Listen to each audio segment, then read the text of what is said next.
comes YOLO Rainbow Trinity! New season premieres March 9th at midnight on Adult Swim. Next day on Max. Illy!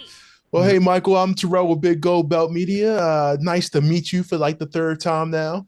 I know we've been through a series. We actually originally met when you were doing promo for Koala Manic, San Diego Comic Con, and then we did press going forward with that as well. So it's been a couple of times that we've bumped into each other at this point now. Yeah, right. Yeah, the 2022 wasn't it Comic Con? Yeah, Yeah. I know, right? nearly 3 years ago. God damn. I know Uh, time is flying, man, and no. the economy is at an all-time high. Yeah, yeah.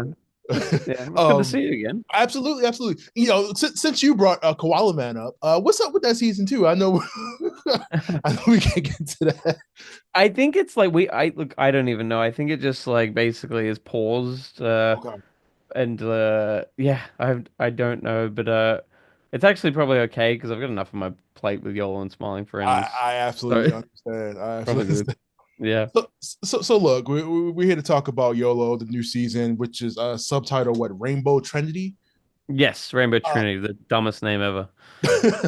so full disclosure, I didn't have any exposure to the YOLO series until this current season, and then with the power of 10-minute episodes, I was able to go back and watch the other stuff as well that was on Adult Swim.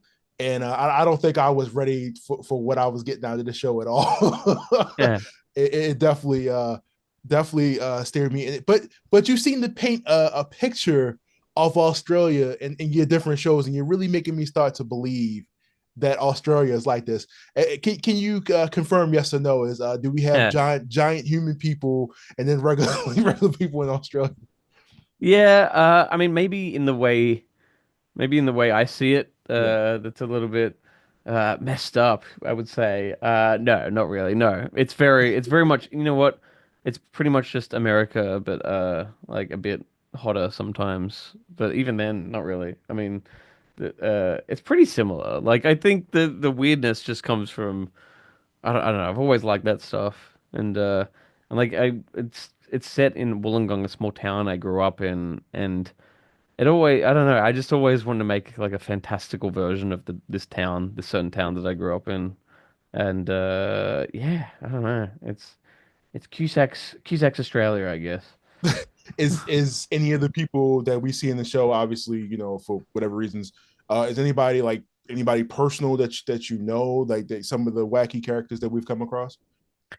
Not specifically. It's probably like that age-old thing when you write Mm. something like any comedy, like it's an amalgamation of people in my life that I've been inspired by, either as friends or acquaintances or just people you run into. Or even just like archetypes of like stereotypical characters in Australia. Maybe, maybe I don't know. Maybe like it's all so a lot of that is subconscious, so it's hard to say. But yes, hope that answers it. That definitely answered it. So you seem to have a really good ongoing relationship with Adult Swim and them pretty much letting you run wild with little to no restriction on what you put on TV. What I guess what was what brought you back to want to do season three? Because I mean, at the last season, I thought we were done. If you Yeah. go back here, you think you're putting a bow on that and you're wrapping it up. What brought everybody back for season three here? Yeah, I thought it was the end of season two. I'm not sure why. I think I don't know. I always have that. There's a worry that a show will be cancelled before the creator gets to end it themselves. I So hate I think, yeah. So I think I was like, look, I may as well just end it as this show can't go on forever. But then when Adult Swim were said, I would love to do season three, it had been enough time. I think it had been a year where I was like, it felt like right after you finish a season of, well, at least for me with YOLO, you kind of at the end of it, you're like, all right, that's enough. Like, yeah, I've gotten out a lot of like fun and everything, but you kind of feel like, all right, I've said it now, it's done. But when Adult Swim said they wanted a third one, I was like, I don't think I'd been as hyped for it since like it got picked up for the first season. just because like it'd been enough time. So I was so keen to get back with Todd, my like best friend who plays Rachel, and Sarah Bishop who plays Sarah and all the regular players as writers and animators because it's such a nice little tight knit family now. Yeah. So the joy of working with them and writing it again, and it was yeah, very it felt very attractive to go back to it, and just three made sense as well, 3 seasons. But I think now it's probably it, to be honest. Uh, I think I don't know if there'll be any more. You say that we're gonna be doing this next year, Yeah, like probably season maybe. 4. I feel like it feels different this Adult time. I Swim feel, brought me more money. I couldn't say no. So, yeah.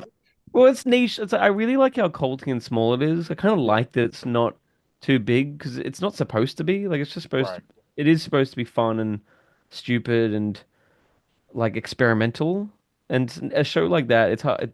It, it's kind of better if they stay like I stay in that culty region. And Adult Swim's right. so good at, I mean, they're good at both. They're good at making the big Rick and Mortys and the culty like cooler, or like not cool. They don't have to be cooler, but like the cultier, smaller shows. So that's YOLO feels right for that. But yeah, I think I don't know. 3 seasons feels enough now. We'll see though. We'll see what happens. We'll see what Yeah, happens. But Adult Swim's the best. I mean, they're so cool that they let me do this. I mean, absolutely. Like you said, I mean, I think somebody like myself growing up on Adult Swim, those niche shows that were just so wild. You're like, man, I can't believe they got this guy on Adult Yeah, Swim. That yeah, what was it? Neon Joe, Werewolf Hunter. No, no. I talk to people about that. They have no idea what I'm talking about. I'm like, yeah, that was an Adult Swim. So many niche shows. The Tim and Eric. Those shows that obviously yeah, boost them to where they are now. And here you are yeah. with YOLO, like you said, getting to tell your stories. What is with the subtitles for each season, and why name this Rainbow Trinity?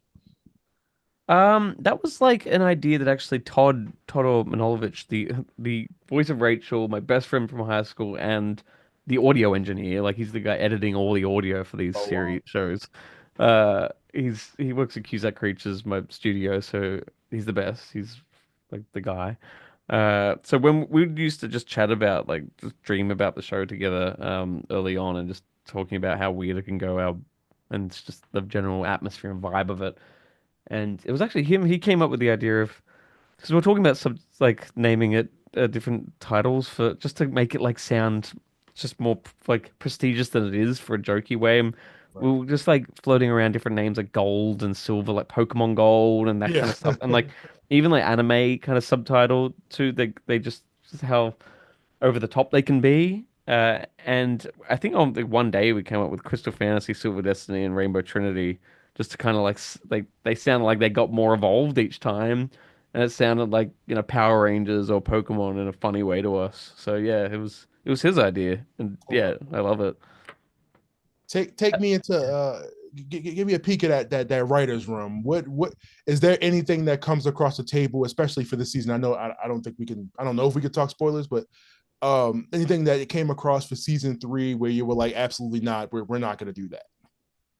Not really. It really is just open to anything. It's just Hmm. whatever's funny, whatever feels Aussie, and whatever feels like two Aussie girls would go out to a party, whether it be surreal or realistic. Uh, these things are kind of have a strange organic evolution. So yeah, I'll get in a writer's room, we'll come up with a bunch of ideas, then I go away and try to write scripts from those initial writers' rooms and just anything else I can think of. And yeah, it's I threw away actually a few scripts that were they kind of got a little bit too weird. Like I think I was trying to up myself from the other 2 seasons and make it more surreal, but it was getting a bit too like almost losing the heart of it a bit. So that's probably the stage where I was like, all right, just chill out a bit. It doesn't have to be like too too like nonsensical, like where it doesn't even become funny or interesting. So Right. I guess that was stuff that was I was throwing out. But yeah, that's all part of the experience of writing. So it worked out. Why?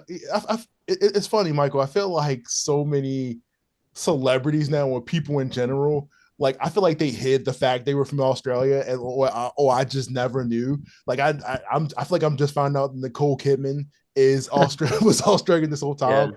You know what I mean? And I feel like the exposure to Australian culture has been more and more Mm. with Australian wrestler Rhea Ripley for WWE and a couple other people they have. Why do you think it's been such a big interest to see more of Australian culture?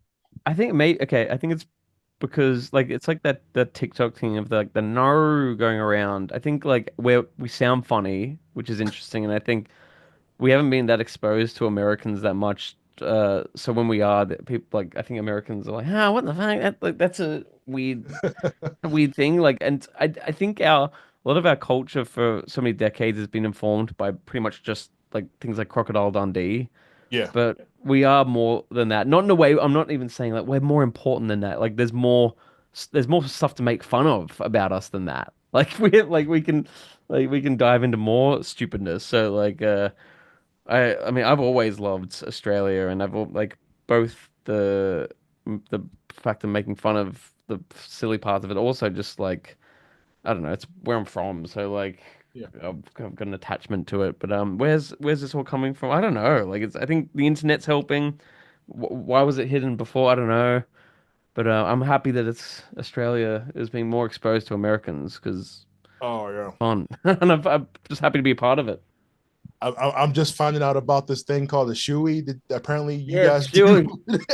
Yeah, I had to we're really look that up. I'm strange. like, this can't be We're a real. strange culture. And trust me, I'm like, it's funny because I'm a dweeb. I'm a nerd. So like, it's funny, like I made cartoons like that have like kind of rough Aussies in them, Yeah. like Siggy Butt Brain and these other cartoons, and then Americans like, oh, like this what it's like, and like, but I'm not even the best representative. Like I'm like an Americanized nerd. Like You've it's been there like if too you come to long. Australia, you'll see much more like interesting, macho, strange characters that I could come up with in a cartoon. So yeah, it's a weird place.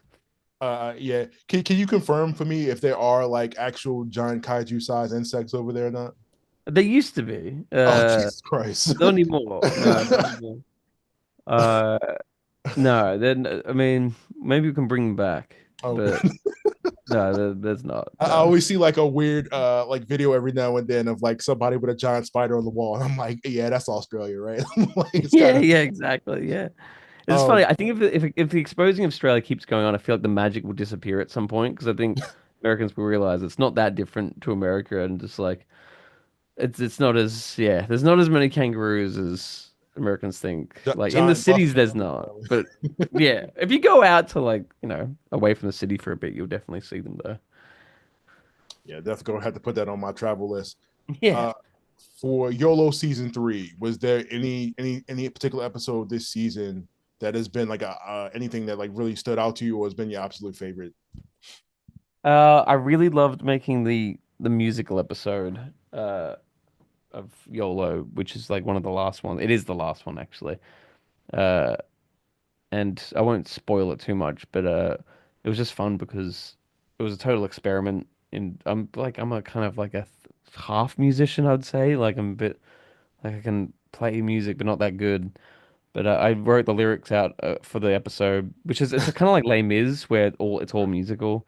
Um but it was great to make it with Todd, the voice of Rachel, who I was talking about before, because we just got in the Cusack Creatures studio room. There's a piano there, and he was on the piano, and I had the script, and we kind of just like came up with the whole musical on the spot over 2 days, and that was just so fun to come up with because we'd never done it before. It was just like a new experience, and yeah, I feel like it came out really interesting. So that's probably that was a highlight for me. Absolutely. Like I said, I know it's a lot going into this last season. Um, I've always wondered, like, for each project that you do, is there like a particular call or like something that draws you to a particular style of animation and why you choose it for that season for that show? Uh, you mean like the style of YOLO in general, or like the Yeah, specialty? just like why did you pick that particular style for YOLO versus something I you think would it have was done for like Koala?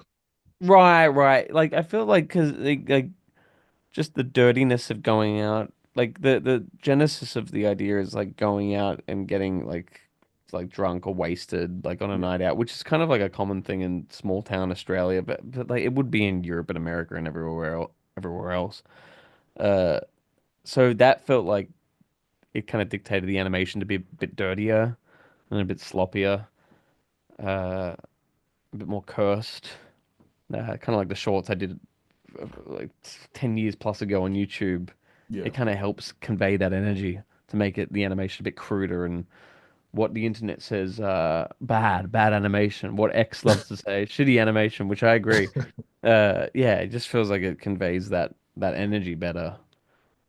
Yeah, I Yeah, hope that that pretty answers much sums that it. up. Yeah. Well, Michael, thank you so much for for doing this interview with me today. I appreciate talking to you again. It's always a pleasure. I always get more insight into the brain of Michael Cusack and why you do what you do out here as far as animation. Yeah. If this is the last season of YOLO, like I said, so far I had a good time. Like I said, it's my first time jumping into it, and like I said, I absolutely definitely had a blast with some of the ideas that were thrown into this last season. Oh man, thank you, Tara. I really appreciate that. And I love your One Piece and Oh, thank you, Dragon thank Ball you. Z posters. Thank you. Sick. Well, like I said, I hope we get to do this again, and hopefully I'll see you soon. And thank you again. No worries. See you, man. Good to talk to Yeah. you. Bye. Ridiculous.